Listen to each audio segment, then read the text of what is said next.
Here are today's top stories. Malacanang belittles the denials issued by the personalities tagged in the matrix of conspirators in the ouster of President Duterte. May 13 is declared a special non-working holiday to give all Filipinos time to vote. A cable company in Dipolog City is ordered to answer allegations of piracy following its unauthorized airing of a popular movie.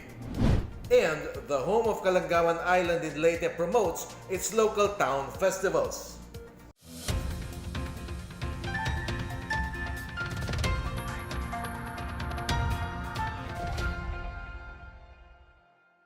Good day, I'm Rom Dulfo. Welcome to the PNA Newsroom. Our top story, Malacanang belittling the denials issued by the personalities tagged in the ouster plot against President Rodrigo Duterte. The palace maintains they will always welcome dissent, but not those who use it to violate the Constitution. Here is our report. Malacanang scoffed at personalities tagged in the expanded Oust Duterte matrix to discredit President Rodrigo Duterte for denying the allegation. This after presidential spokesperson Salvador Panelo claimed that members of the Liberal Party, Magdalo Group, media outlets, and other LP supporters were conspiring to tarnish the president's reputation and boost their candidate's chances of winning a seat in the midterm polls. Panelo stressed that these same people were all praises for the controversial Ang Totoong Narco List videos, which linked Duterte's family and allies to the illegal drug trade. He said the palace will leave it to the Department of Justice to prosecute the people who appear to have violated the law. Earlier, the DOJ urged Bicoy to file a complaint against the personalities he identified in the videos, including those related to the president, such as his teenage daughter. For the PNA Newsroom, I'm Bench Bondo. Two of President Duterte's allies plan to file charges of inciting to sedition against Vice President Leni Robredo and Senator Antonio Trillanes. Attorney Manny Luna and Labor Undersecretary Jing Paras said Robredo and Trillanes may be the brains behind the plans to discredit the president. Luna and Paras said Robredo and Trillanes' statements before the press and social media showed a strong and quick support to the Bicoy videos, yet they immediately distanced themselves when Bicoy was exposed. Also likely to face charges are opposition bet Gary Alejano, media practitioner Ellen Tordesillas, Senator Risa Ontiveros, and personalities Gretchen Ho and Heidelin Diaz. Luna and Paras believe that Peter Jomel Advincula may not be the real Bicoy and he is just being used as a spokesman. State lawyers on Wednesday belied claims that the government is responsible for harassments and threats on the National Union of People's Lawyers, or NUPL. A 35-page comment. Solicitor General Jose Calida sought for the dismissal of the petition for writs of amparo and habeas data filed by the NUPL before the Supreme Court last month. Calida said the NUPL failed to prove that President Duterte and other respondents were responsible for harassing the NUPL and that the allegations are based on uncertain facts drawn and tied together from newspaper clippings and unverified statements. He also noted that the rules on writs of amparo and habeas data require specific individuals and not an organization. The SC referred the case to the Court of Appeals to hear the petition on May 14. The Philippine National Police has reported 31 election-related incidents during the campaign period from January 13 to May 7. According to the PNP, election-related incidents this year were lower compared to the 106 incidents in the 2016 elections and 94 in 2013. The National Election Monitoring and Action Center, or NEMAC, says out of the 31 reported incidents, 14 were either killed or wounded. NEMAC Chief Police General Florencio Ortilla says they will give security briefings starting today until next Tuesday or a day after the elections. They will also provide updates on the elections every 3 hours on Election Day. The COMELEC is asked to disqualify Cavite Governor and re-electionist John Vic Remulla. Meanwhile, an election watchdog calls on the public not to believe news about failure of election scenarios. More on these and other news around the metro from Janice Cave. A Bacoor city resident on Monday asked the COMELEC to disqualify re-electionist Cavite Governor Juan Victor John Vic Remulla in the May 13 midterm elections. Petitioner Efepanya Sunico reported a vote-buying incident during Remulla's political campaign rally last May 4. She said Remulla's camp promised rewards for attendees while those wearing certain bracelets were given shirts and 200 pesos worth of cash. Meanwhile, the government is studying the possible impact of the trade war between the United States and China. Finance Secretary Carlos Dominguez said the Philippines is unlikely to be affected heavily as it depends mostly on domestic investments. In other news, election watchdog Mata sa Balota appealed to the public not to believe rumors of a possible failure of elections in southern parts of the country. It says the failure of election scenario is fake and irresponsibly done. It urged the COMELEC to show full transparency so as to remove doubts on the credibility of the elections. For the PNA Newsroom, I'm Janice Cave. Still to come, May 13 is declared a special non-working holiday to give all Filipinos time to vote. A cable company in Dipolog City is ordered to answer allegations of piracy following its unauthorized airing of a popular movie. More on these when the PNA Newsroom continues.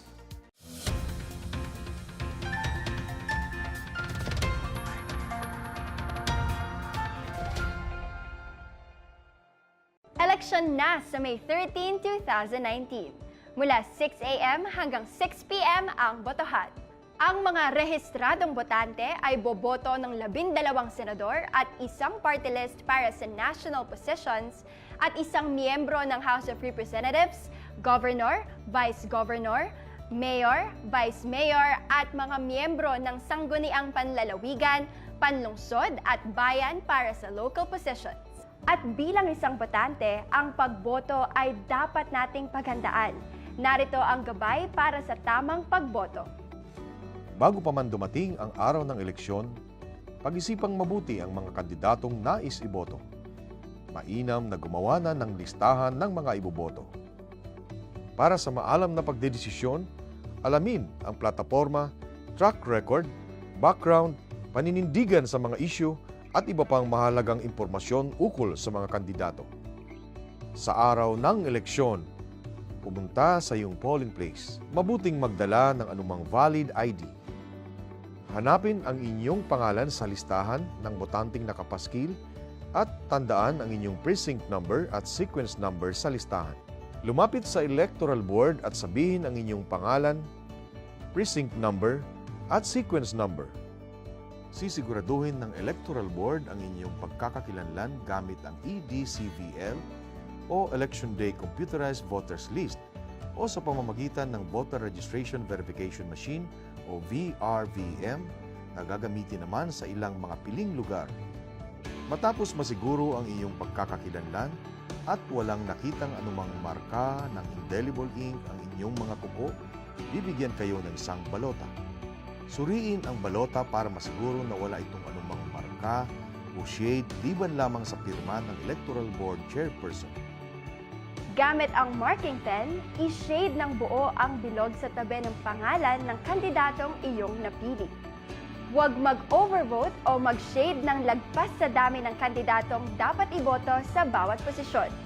Ipasok ang inyong balota sa VCM o Vote Counting Machine at pagkatapos, ibalik ang marking pen at ballot secrecy folder. Ipoproseso ng VCM ang inyong balota at makakas na ang inyong boto. Pagkatapos, magpiprint na ng voting receipt ang VCM kung saan nakasulat ang inyong mga binoto. Ang resibo ay itutupi ng Electoral Board at gugupitin. Bago ibigay ang resibo, lalagyan ng indelible ink ang kuko ng inyong kanang hintuturo. Suriin ang inyong voting receipt at pagkatapos ay ihulog ito sa nakatakdang lagayan at saka lumabas na ng polling place. Tandaan, bawal ilabas, iuwi at kuhanan ng litrato ang resibo. Simple, madali. Kaya sa May 13, 2019, sumama sa pagdesisyon para sa bayan sa pamamagitan ng pagboto. Dahil ikaw, ako at bawat botanteng Pilipino ay bahagi ng malayang bayan, malayang halalan. Isang paalala mula sa COMELEC Voter Education Committee at ng himpilang ito.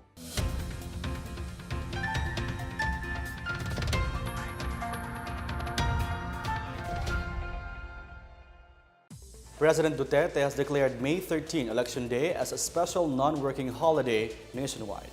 Malacanang said this is to enable people to properly exercise their right to vote. The Commission on Elections said it is ready to serve at least 60 million voters, while the Philippine National Police and the Armed Forces of the Philippines have been deployed especially in election hotspots. The Department of Energy assured there will also be sufficient supply of power amid concerns of power interruptions or rotational brownouts. The government hopes to earn a credit upgrade and improve the country's economic standing. To do this, monetary officials seek to gain the attention of investors and credit raters and impress them with the country's economic growth. Miguel Hill with the news. After gaining the BBB Plus credit rating from Standard & Poor's, the Philippines is aspiring for a credit rating upgrade which will prove to the world the strength of the country's economy.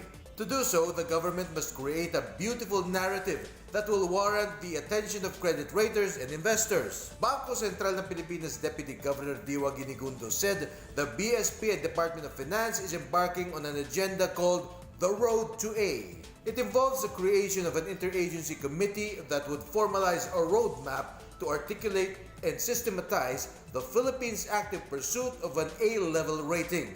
The Road to A involves addressing issues raised by Standard & Poor's such as the stability of prices of commodities, raising the country's governance standards, and increasing capital income. Finance Secretary Carlos Dominguez III said this is possible given the improvements in the economy in the first quarter of 2019. For the PNA Newsroom, I am Miguel Hill. President Duterte has personally ordered warring politicians in Moises Padilla, Negros Occidental, to put a stop to election-related violence. The president was in Moises Padilla yesterday for a command conference with the Philippine Army and police officials. This after Moises Padilla was placed under COMELEC control in the wake of the killings. The recent incidents in Moises Padilla include the murder of re-electionist Councilor Jolomar Hilario on March 31, as well as the killing of re-electionist Councilor Michael Garcia and his uncle Mark Garcia on April 25. The Garcia family is accusing Mayor Magdaleno Pena of masterminding the attack. Duterte assures the family of the victim that he will do everything to secure justice for them. A magnitude 4.5 earthquake jolted a municipality in Batangas on Thursday noontime. The Philippine Institute of Volcanology and Seismology, or PHIVOLC, said the earthquake's epicenter was recorded at 12 kilometers southwest of Calatagan, Batangas. PHIVOLC said the temblor of tectonic origin had a depth of 131 kilometers. No aftershocks or damages were expected. PNP Chief Oscar Albayalde inspects the security preparations for the elections in Region 12 and the Bangsamoro Autonomous Region in Muslim Mindanao. Meanwhile, the COMELEC in Davao Region says they are ready for the coming elections. More on these and other stories in the provinces from Bench Bondo. PNP Chief Oscar Albayalde is in Mindanao today to inspect the security preparations for the elections in BARMM and Region 12 next week. This is to ensure the readiness of the police, particularly in election hotspots. Albayalde said they are monitoring about 946 hotspots around the country. In Dipolog City, the Optical Media Board issues a show cause order against local cable network Orient Cable following the firm's airing of the Avengers Endgame movie on April 25. OMB Chairman Ansel Adriano said establishments and individuals should respect the law because the anti-piracy law carries heavy penalty, which is imprisonment of up to 6 years and penalty of 1.5 million pesos per violation. In Davao Region, members of the security sector assure readiness for Monday's elections. East Mincom said they have already activated all military units down to the barangay level to secure polling areas. Over 7,000 strong police and military forces are deployed, as well as over 7,000 teachers who will serve as members of election boards. About 2.8 million voters are expected to cast their votes in the region. For the PNA Newsroom, I'm Bench Bondo. All 33 passengers and crew were injured after a passenger plane skidded off the runway at Myanmar's Yangon International Airport. The Biman flight number BG60 from Dhaka to Yangon skidded off the runway Wednesday evening. The injured have been sent to the hospital for treatment. In a statement, the operator of the Yangon airport said the Bombardier Dash 8 aircraft veered off the runway during the landing attempt due to heavy rains and poor visibility. The runway reopened 2 hours after the accident. Up next, concerned groups remove over 162,000 kilograms of waste from the Pasig River, and the home of Kalangaman Island in Leyte promotes its local town festivals. The PNA Newsroom returns after these reminders.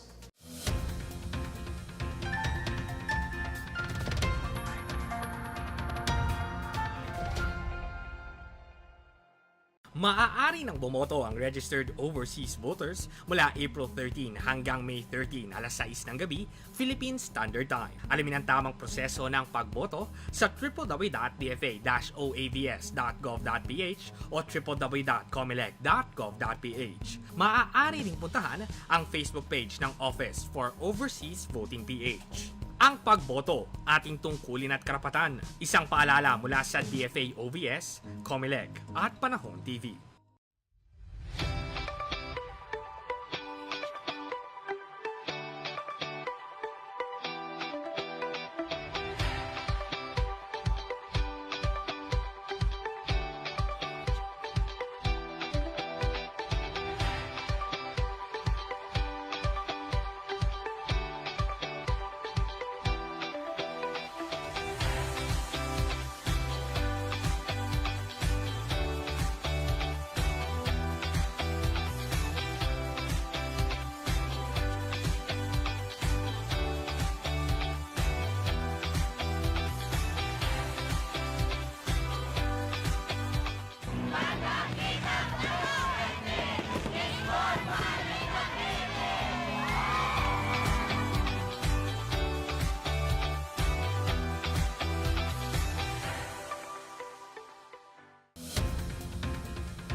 Over 160,000 kilograms of waste from the Pasig River was hauled by the Pasig River Rehabilitation Commission, or PRRC, during a series of massive cleanup operations which started last April 27. The huge volume of waste along Pasig River is said to be caused by the backflow of Manila Bay due to high tide. Cleanup operations are done in San Juan River and Manila, including the Malacanang area. PRRC says its volunteers and other employees are doing daily manual cleanup with the use of limited cleaning implements and 2 small trash boats. PRRC's cleanup operations will continue in the following weeks to ensure that the rehabilitation efforts at the Pasig River are maintained and sustained. A joint Pasig River cleanup with the Philippine Coast Guard and will be conducted on Saturday, May 11, together with interagency partners and volunteers. The Department of Foreign Affairs said none of the estimated 36,000 Filipinos in Papua New Guinea was hurt in the magnitude 7.2 earthquake that hit the country on Tuesday morning. According to the DFA, the earthquake was strong enough to be felt in Port Moresby, about 250 kilometers away. Chargé d'Affaires Mary Grace Villamayor said the Philippine Embassy in Port Moresby is in touch with the Filipino community in affected cities of Leyte and Cocopo and with the country's Filipino Association. There are no casualty or damage to infrastructure reported. The embassy continuously monitors the situation and stands ready to provide assistance. In sports, San Miguel Beermen whipped Magnolia Hotshots to tie the PBA Philippine Cup Final Series on Wednesday night. Junmar Fajardo posted dominating numbers and earned his 6th Best Player of the Conference award by making 31 points, 13 rebounds, 1 assist, and 1 block for the Beermen. Terrence Romeo added 18 points, 4 rebounds, and 5 assists off the bench, while Chris St. Hardinger chipped in 13 points, 14 rebounds, 2 assists, 2 blocks, and 2 steals. Gio Halalon and Mark Baroka each had 22 points for Magnolia. The best of 7 series is now tied at 2-2 with Game 5 scheduled on Friday night. Meanwhile, the Philippine Basketball Association has moved to hold regular Saturday doubleheaders for the Commissioner's Cup. In the elimination round schedule, which was released on Wednesday, the league will hold twin bills 4 times per week, every Sunday, Wednesday, Friday, and Saturday. The conference will begin on May 19 at the Mall of Asia Arena in Pasay as Blackwater finally brings in second overall draft pick Ray Parks against Meralco, while Alaska takes on Colombian in the other toss-up. On June 29, Magnolia will take on Meralco at the Vitaliano Agan Coliseum in Zamboanga City. On July 13, which is the last Saturday of the Elims, Rain or Shine will battle San Miguel at the Xavier University Gym in Cagayan de Oro. Leyte Province continues to create and showcase festivals in the respective villages. Janice Cave will tell us more about the exciting festivals in Leyte that tourists are watching out for. Leyte Province, which is known for rich culture and rare historical landmarks, celebrates various local festivals that aims to educate the youth of their local traditions and culture. Last Sunday, May 5, Tabuno Village held their 4th Carabao Paluhod Festival in honor of their patron saint, San Isidro Labrador. At least 14 Carabaos and their respective owners dressed in fancy outfits and paint. Each Carabao kneeled while passing in front of judges who selected the most visually appealing. On May 6, San Guillermo, which is known as a farming and fishing village, held their Adlaw Hanbakasi Cooking Festival. 3 groups competed in presenting 5 different dishes of bakasi or tiger reef eel, which is abundant in the sea water of San Guillermo. The Bakasi cooking contest aims to elevate and make this exotic food popular to tourists. For the PNA Newsroom, I'm Janice Cave. We're expecting more scattered rains and thunderstorms in the coming days. Pag-asa says this will be felt the most in central and southern Luzon because of the frontal system formed from hot and cold winds. We're also looking at light to moderate winds with partly clouded skies for the rest of the week until the elections. For now, let's check out the weather forecast for Metro Manila and the rest of the country.